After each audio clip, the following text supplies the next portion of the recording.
Hello nageenya yaalala waaqayyoon yaa baay'ee tobolee kun akkam jirtu fayyaa nagaa keessanii. Ani jira galata waaqayyo fayyaa koo nagaa kooti. Warri nagaa qabdan baga jiraattanii isiniin jira. Baga jiraattanii har'a geessanii.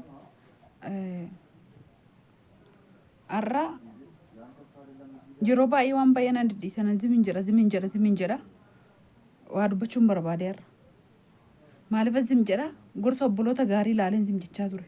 Isinii galee jirtu obboloonni gaarii tokko waan gaarii nama gorsitan. Yaada gaarii namaa barreessitan. Waan babbareedduu namaan jettan tokko jirtu. Isa laalee waan baay'ee dhiisaa ture. Yeroon isiniin jedhu koomentii gaggaarii yoon argu koomentii gadhee birammoo nan darba. Akka ishiin ta'u jedhee. Koomentii gaarii nan argaa. Koomentii badaa immoo dhiiseen bira darba. Isa gaarii sanatti obse. Isa gaarii kan biraa jalaa barreesse sanatti obseen bira darba. Har'a garuu yeroo baay'ee dhiisee waan dadhabeef baay'een har'a ba'e. Baay'een salachee dhugaa dubbachuudhaaf.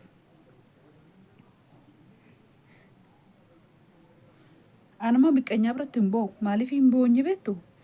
Cofcofee ishiin ofii ishiitii akkaataatti dhiqattu hin beekne, akkaataatti ollaa ishee wajjin bultu hin beekne, akkaataatti mana warra ishiittis ta'u mana ishiittis ta'u ollaa ishee wajjin buluu mul'aata hin beekne, mana ishii qabachuu hin beekne tokko nama arrabsiti. Argaa jirtu hundi keessanuu asirratti baatanii.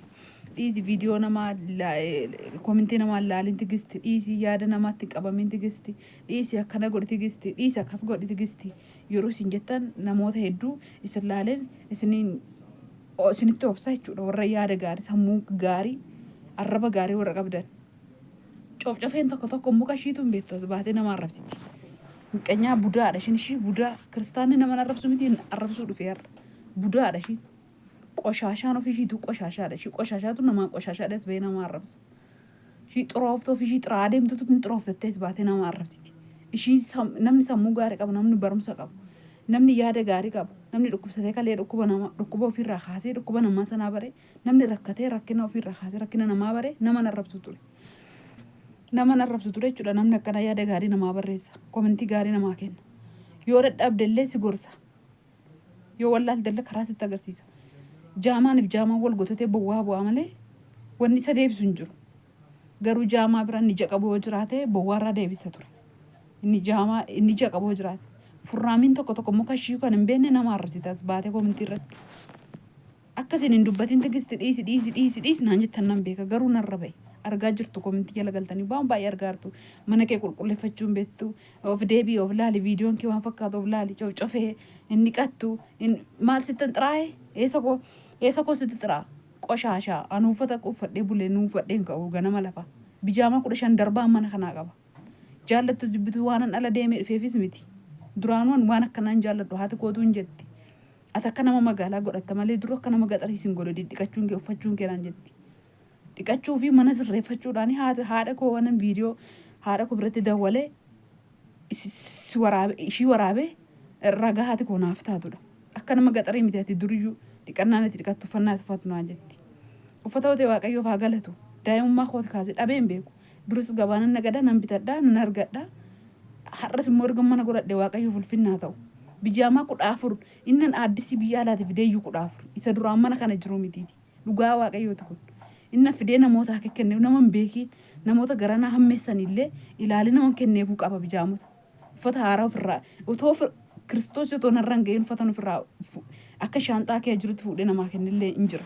Garuu dhaqi uffata kee miiccadhu, dhaqi mana kee bareeffadhu, dhaqi nyaata kee kanatti hojjedhu, dhuftee naaf hin nyaatiin.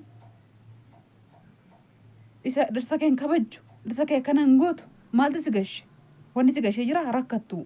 Dhaqi harishinti beetii kee qoshaashaa ofii kee qoshooshitee afaan koo hin balleessin. Ofii kee xurooftee warra yaada gaarii naaf qaban, warra na jaallatan, warra ilaalcha gaarii naaf qaban. Obbolawwan gaariis keessaa nan qaba. Horma ta'anii ebaluu koo kan hin beekne. Malqii koo viidiyoo kanarratti argan malee akkamitti akkan bukeeffadhu akkamitti akkan toshadhu kan hin beekne hedduun kan asirraa na gargaaran hin jiru. Karaa maallaqaas haa ta'u, karaa yaadaas haa ta'u, karaa waan akkanaallee nuu biti jedhanii karaan lafallee na bichisiisanii maalillee na bichisiisanii gargaarsa naa godhan hin jiru. Torbeedhuma kana keessallee dhukkuba koo dadhabbiin koo qormaatu mana kiraayii kana ilaaltee mucayyoon na gargaarte caaltuu dhamtu tokkollee hin jirti. Furraamiin akka kee gin sammuushii furrii aki furrii kee of keessaa baafadhu. Sii galee nama gaarii nan arrabsisiin warri gaarii warri yaada qabanas keessa hin jiru. Xurooftu qoshaashaa ofii keetu harreedha ishee. Beenxira akka nama nan arrabsine nan beeka. Macaafni qulqullus nama arrabsaa akka hin jenne nan beeka. Waan gaarii hojjedhaa waan gaarii hin deebisaafii jedha. Jal'oota wajjin hin jal'atinaa jedha. Garuu hin jal'attan. Hunda keessanii miti warri koomentii kana barreessitanii jirtu. Hin jal'atte keessuma aqii mana kee qulqulleessi. Mana kee seeraan qabadhu. Darsa kee seeraan qabadhu. Yoo nalaa deemee dhufe nyaata kanaa qopheessi. Fidi kaa birrii qopheessee ni eega fidi. Fidi dhaqee mana kun appaartamaa mana fuudhee kiraayii mana appaartamaa fuudhee xarapheessaarra nyaata daraddaree algaarra immoo eenyu daraddaree eega soorsaa. Naafuu taasitu. Yoo nyaata gaarii qopheessuuf baadhaniif inni walii taanaan maal abbaa keessi gashi bukoo nyaadhee bishaata isa wajjin nyaadhaniif inni walii taanaan maal si gashi karsaamii akka kee karsii kottaa harachuudhaan miti kanama biyya arabaa deemtee dhufte tsidaatii hin qabdu maal hin qabdu deemee dhufee biyya arabaa viidiyoo namaa yoon irraa hojjedhe xiqqooshii waan yaada koo keessa jiru waan natti tole yoon sim jedhee hojjedhe yookaan immoo waan natti dhagahame maaliifii edaa jirru kun biraankiin godhan edaan duratti qoosanii duratti qalladanii jedhee yoon hojjedhe maal jettees baate sirraan bareede beeluu irraa bareeda malee gaggara galii dhaqee yoo barbaadde viidiyoo koo laali bukoo umaanaan gootu deemi hudduu kee dhaabi callixxiri ishiin arabsitos keessa qoshaashaa harree akka itti madaamisi tuffattu beektaa miti waan baay'ee nan baasisiin namni sammuu gaariin as keessa jira waan ta'eedhaaf namni yaada gaarii qabu. Namni jaalala naaf qabu. Namni madaa koo laalee, namni dhukkuba koo laalee, namni rakkina koo laalee akka mataa isaatti fudhatee naaf dhiphatu hedduu tas keessa jira. Sii galee namni qibaatii ittiin bitachuudhaan maallaqa ol kaa'ee ofii isaati. Ofii rakkina koo yookiin dadhabbina koo kana laalee na gargaaree hedduutu jira as keessa. Fagaara kanatti hin banii nam tokkos baatee ishiin na arrabsitu. Warra kaan miti ishiin na arrabsitu. Ishiin koomentii badaa babbarreessitu obbeekita waan ta'eedhaaf. Obbeekita bukoo. Ani bukoo akka kee miti bukoo si nyaadhu. Namni na gargaarus ofiis hojjetadhee nyaadhus dhirsa kooti yaada gaarii qabaadhus yaada gaarii qabaachuu baadhus wajjuman jiraachaa jira. Wajjuman alga tokkorra bulaa jira. Manuma tokko wajjin jiraachaa jira.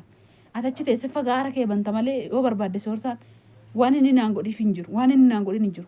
Ani biraankii gochuun koo wajjin taphachuudhaaf sin bashannansiisuudhaaf malee innuu naaru innuu obsa qaba. Waan aarii immoo bishaan mataarratti daffa'ee miti. Arrabseeni miti. Ati gadheedha. Ati qoshaashaadha. Ati dhirsa miti jedheeni miti. Tarii yookaan nyaata irratti tarii waan tokko irratti sin bashannansiisuu yaaleetan malee mataarratti baachuu wallaalee miti. Sii galee qoshaashaa gajjedhee miilla naa dhiqa soortaa yoo barbaadde har'a sarraa gajjedhee qeensa miilla irraa sannaa qora gajjedhee miilla sannaa dhiqa gajjedhee dhagna sannaa dhiqa yoon dhukkube yoon dadhabe isannaa kadhata. Sii galaa jira. Isatu waa hedduu na wajjin ta'a. Yoo iddoo hojii deeme hojii yoo dhabamellee hojii yoo argatellee sagallatti dawwalaa maal taate akkam taate maal maalirra geessu dhukkubaara hin beelofte galgala mannaa hojii dhaaba'u maal fidee dhufu maal sii bitee dhufu daabboo sii bitee dhufu muuzii sii bitu ishi maal waan waxii maal sii bitee dhufu naan jedha malee bukoo akka kee mitachi taa'ee ruuzii madaamii ofitti haaraa yookiis waan kan namaati waan ta'eef ofitti jaffala assaaba malee miti ilmi namaa kan namaa wajjin jiraatu. Assaaba malee miti intalli namaa koomentii namaa barreessitu. Warri yaada hedduu yaada akka sukkaaraatti mi'aawu naa barreessan hin jiru waan ta'eedhaaf. Ani amma otoo nasitti boo'ee miqqanyaa budaa haramanii akka ati taate nan beeka. Jechi keessan jechi koomentii babbadootaa garuu na boosisuu danda'a. Ani immoo hin boo'u. Sababa hin boonyeef hin qaba. Miqqanyaa duratti hin boo'u. Goomattuu koo duratti hin boo'u. Ati baay'ee miqqanyaadha. Cidaatii mana koo sun wallaalle. Nan xaragadhaa nan qulqulleeffadha. Manni immoo dhiphoodha. Garatti asiin asii waraabee si agarsiisuu hin qabu. Dhiphoodha. Yoo barbaadde immoo uffata hin qabdu tigisti uffata miiccatu tigisti fatte bittee na haan ergiin. Innati bittee na haa goote sun natti haafu. Innati ergitee na haa goote sun natti haafu. Viidiyoon inni mana kanattis galus ta'u manas qayyarus ta'u uffata akkamitti akka soorsaan fuudhee qodaa kee naa naqe. Injira yoo barbaadde gadi guura sitti agarsiisa. Injira yoo barbaadde shaanxaa keessa uffatan biyya ormaa fidee dhufe hamma har'aatti otoo narra hin gahin illee uffanni jiru injira. Yoo barbaadde sitti agarsiisaas kootu. Kanaaf immoo hudduu kee malantiin achi teessee mana arrabsi. Yoo manni koo si jibbisiise immoo mana naa biti. Yoo cidaatiin koo si jibbisiise immoo birrii naa ergi ittiin akka nuuf dhiqu. Ittiin akka meekaapbii dibadhu akka nu wiigii godhadhu. Akka ittiin qeensa akka fardaatti godhadhu. Ani sammuun qaba ishii sammuu furrii akka keessanii qabu warri naa arrabsitan. Warri koomentiin taane naa barreessitan. Qoshaashaa akka keessanii miti ani. Sii galee ani baay'ee ijatti godhachuudhaaf hidhiitti dhiiga dibachuudhaan miti kanan biyya ormaa dhaqe hojjedhee akka namaa mana kiraa kee ba'uudhaafan hojjedhee namoo gooftaan Yesuus na gargaarii bitadheera garuu hojiidhaaf naa ta'uu dinnaan dhiisee mana biyya sana achi deebi'eera. Har'a immoo akkuma biyya arabaa dhaqxee dhufte sidaatii hin qabdu akka nama araba dhaqee dhufee miti araba dhaqee dhufe jedhee birri biyya arabaatiin wiigii dibadhuure godhadhuure libbistikeedhetti bitee dhiiga saree udduu saree irraa fuudhee dibadhuure qoshaashaa keetuun beektu. Amma koo jiraachaa hin jirtu immoo sittan hima rakkadhee dhukkubsachuu baadhee dhuftee na gaafattee naan dhukkubsadhe ji'a sadii madadaa inni akka hin taarootiin na rakkisaa ture ji'a sadii halkanii guyyaa yeroon gubadhe yeroo waldaarra deemaa ture yeroo mana qorichaa deemaa ture yeroo hormillee kanarratti na argee naaf azzanaa ture yeroo miidiyaa kanarratti illee gaaf tokko as bahee na dhukkube obboleewwan kiyya naa kadhadhaa akka amantaa keessanitti jedhee himachaa ture. Hoodhu intala nana kanaan mana yaalaa dhaqinaan jette kootu intala nana kanatu qoricha ta'a kanaan qoricha waan akkanaatiin qoricha bashaa godhadhu yookiis immoo qoricha akkasii baata yookaan immoo akka amantaa gootti siin kadhadha naan jetteetta naan hin jedhe garuu as baatee amma waan fayyeef waan torbee kana sammuu kan koo ol jedheef rakkoo mana yaada mana kiraa irra ture torbee kana keessa isarraa immoo bayyanadhee immoo hafuura baafadhee immoo achi isinitti bahee viidiyoo tokko lama hojjedhee isin warra yaada gaariirraa yaada barbaadadhannaan mataarra na baarti tokkos qoshaashaan namni lamaan tokko turte kana dur baay'ee na arrabsaa turte waaqayyo ishee haa darbatu dallee nan dubbadhan ture viidiyoo ko jala callixattee badde hudduu dhaabdee yaabaddu dhuftee mana yaala na geessiteetta birrin ittiin gastaa osii galu naa kenniteetta birrin ittiin torban tokko otoo walirraa hin citiin torban tokko har'a ganama mana yaalaa deemeen natti hammaate gillii dhaqee achii marfee akka maddee qoricha fudhadheen namichi ammas na dide dooktorri harkaan ol deebise waan na ba'isan harkaan ol deebise ammas na dinaan isin salaa qaxaroo bor ganama qabu ammas marfee akka machuu har'as ammas dadhabnaanan ka'ee dhaqe torban tokko walirraa hin citii yookaan hin rafu yookaan hin taa'u yookaan hin dhaabbadhu sii galaa ilmi namaa anaa wajjin akkanatti gubataa ture. Inni afaan kee teessee bantee soortaa kanan godhiin dhirsa kee kabaji dhirsa kee alaa dhufe nyaata gaarii godhiif situ naa beeka hojjedhe anna baaburas hojjedhe biddeen gadi garagalee godhummoo eelee namaa waan ta'eef muddamee tarii biddeen gabaabsee wanti naqeef namni tarii dubbachuu danda'a eelee kooti jedhee tan sodaadhe dafee irraa akkana godhe wallaalee miti muhaa unkaan kana miti kan namaatu halkan keessa sa'aatii 10 kee hojjechaa ture sii galaa haramane hin arrabsitu na dhagaa jirta. Halkan keessa sa'aatii 10 kee hojjechaa ture mana arabaatti yeroo halkan keessa sa'aatii 4 biyya sanaa ta'u ka'een hojjechaa ture sii galee jira halkan keessa yeroo halkan keessa sa'aatii 8 akka Itoophiyaa ta'utti illee qaniin rafeen qaba amma sa'aatii 8tti manyitaa galee amma sa'aatii 9tti moroon soorsaa jin halkan silkiin achi taa'ee haasa'ee sa'aatitti hafte sana rafee ka'ullee nan qaba nan beeka hojiis wallaalee miti cidaatis wallaalee miti uffachuus wallaalee miti. Dhiiga dibachuu fi of boxoboxanii as deebi'anii sirriitti mul'achuu immoo fedhii koos miti. Amman gara gooftaa Yesuus deemutti yookiin inni gara koo dhufutti waan akkanaallee hin fedhuun waan ofitti boxoboxan sana hin fedhu. Nagaa isuma kanaan fayyaa naaf haa kennu Waaqayyo. Namni tokko yoo siin taane hin laalin viidiyoo koo argeera koomintiirrattis koomintii akkana jedhee barraa'u hin arrabsiinaanii yoo sin hin taane dhiisaa deema viidiyoo kee mucayyoon jettee barreessiteef hin jirti viidiyoo shi laalina kan jettee hin jirti eebbifame. Ammas nan arrabsiina nam tokko warra yaada gaarii qabdan ammayyuu warra koomintii gaarii qabdan warra sammuun keessan sirrii ta'e Iyesuus Kiristoos harka keessan dafqa keessan haa eebbisu. Sinii galee araboon illee hin xaamtu waan ishiin ittiin birri namatti kennitu hin beekamu miti kiristaana ta'a musliima ta'a ortodoksii ta'a wanta sin xaartan dafqa keessan dadhabbii keessan Waaqayyo ormaaf dabarsee hin kennin galaa firii isaa argaa. Haramaneen ishiin achi teessee nama arrabsitu immoo asittuu ollaa ishiif hin tolle ollaa haadha ishiif hin tolle ollaa warra ishiif hin tolle mana ishiitiif hin tolle harki ishii waan amasitti bareef achitti waan hin taane barreessa dhaqe arrabni ishii asumatti waan hin taane waan bareef achitti waan hin taane barreessa dhaqe waan taane dubbata dhaqe waan gaarii facaasa waan gaarii haammattu sinii galaa jira eenyutu waggaa 3 hojjete mana bolokkeettiidhaan ijaara waggaa 3 meeshaa keessaa bitaa warqii keessaa bitaa warqii as ga'ee gurguree sababii mana sanaatiif na hanqannaan as ga'ee gurguree soon uffatii warqii koo guyyaa tokko warqii mormaaf hangurra sinii galaa jira meeshaa kee bitaa haadha ofii gargaara obboleewwan ofiitiif daftara bitaa eenyutu haadha ofiitiif gibira gabbaradhu xaa'oo ittiin fudhadhu jechaanii meeshaa mana keessaa guuttachaa kan waggaa sadiitiin lafa bitee ka'e immoo mana bolokkeettiidhaan abbaa manyitaa lama eenyutu irratti ijaare isin keessa ijaartanii jirtu eeyyannaan jiraas baati. Kanaafiyyuu dadhabduus ta'u sidaatii dhabuu dhirsa koos kabajuu dadhabu nyaata gaariis qopheessuu fi dadhabu afaan kee natti hin baniin kan koomintii irratti na arrabsitu. Sii galee kun hundumtuu gargaarsa waaqayyootiin ta'e. Har'a horiinuu irratti gala mana ijaarradhisan horiinuu keessatti gala. Lafti bal'inni isaa goodaa sana keessa jiru kaaree 200 jechuun xiqqaa miti. Har'a kaaree 200 dhiisee dhufee meetira 3-4 nan gala iddoo kana taa'u. Waaqayyoo rakkina kanatti si yaagashuu ishii na arrabsite sun. Ani nama lubbuu lamaati waan hin taane nan dubbachiisin. Ani nama harka Kiristoos harka jiru. Ani nama gooftaan Yesuus yoomnaa dhufee bakka lamatti hiikamee dhala koos nagaan harkatti qabadhee akka namaa taa'ee of eegaa jiru ani. Qoshashaa as baate nam tokko nan arrabsiin. Yoo siin ta'in hin ilaalin viidiyoo ko. Sii galee deemi qaxxalii deemi ilaalin viidiyoo ko.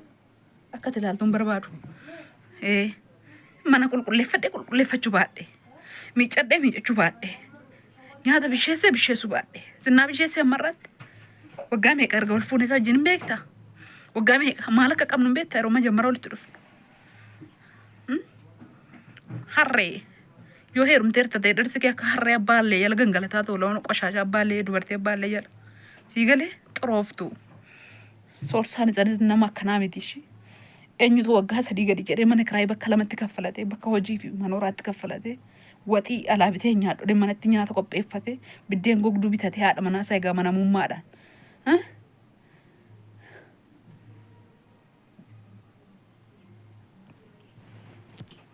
Miqqanyaashi budaa biyya ormaatti hin baala gadhatoo baala gee kakee ta'e soorsan utuu akka calmaa qiftee asirratti baatee koomentii irratti na arrabsitu utuu ta'eeti wajjinuu guyyaa tokko hin bulu sakendi tokko wajjin hin oolu. Sii galee dhiira kamtu Finfinnee keessa taa'ee birri tokkitti alaan baasu jedhee as beesaa bitatee manatti nyaata hojjetata. Biddeen gogduu alaa suuqirraa bitatee dhiira kamtu immoo tigisti kottu mana rifeensaa kan hojjedhee sin jiraachisa biyya ormaatti hin gubatiin. Bakka hangaa biddeen guyyaatti 3 isa nyaadhu sana biddeen takka gimmaasha mala nyaattaa gali hin gubatiin bakka mana namaatti eenyu jedhees gasha yeroo qormaan hedduun mana rabaatti namatti baay'atu as teessee nam tokko afaan keetiin nan arrabsiin. Sii galee jira nan arrabsiin mannis kan waaqayyooti fayyaanis kan waaqayyooti ilmi namaa hafuura isaa malee maan qabu lafa kanarraa yoo sii gale yoo nu batta ta'e.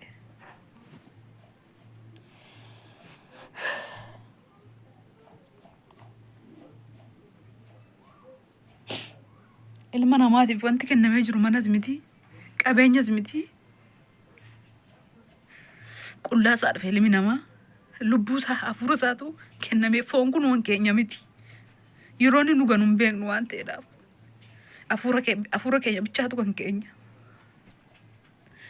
Tarii isa asirratti baatee irra na arrabsitu kana bor waaqayyo waan gaarii naaf godhe mana gaarittis galee viidiyoo gaariis hojjechuu hin danda'a. Of deebi'ee of ilaalamee viidiyoo ta'u editiin godhina gadhiisaa jira maaliif kan of ilaalu? Bor tarii fooqii gaarittis galee mana gaarittis galee nyaata gaariis viidiyoo waraabee agarsiisee akka warra kaanis ta'e tarii arguu dandeessa. Tarii immoo waaqayyo isuma isa xiqqaa keessatti fayyaa namaa kenne nama jiraachisuu danda'a hin beektu. Yoo qabeenyas qabaatte qabeenya kee nuuf akka abbadiin. Yoo maallaqas buukii irraa qabaatte maallaqa kee nuuf akka abbadiin. Ilma Daawit bichaadhaan qabeenya qabu. Namni kamiyyuu biyya lafarra qullaasaa dhufe.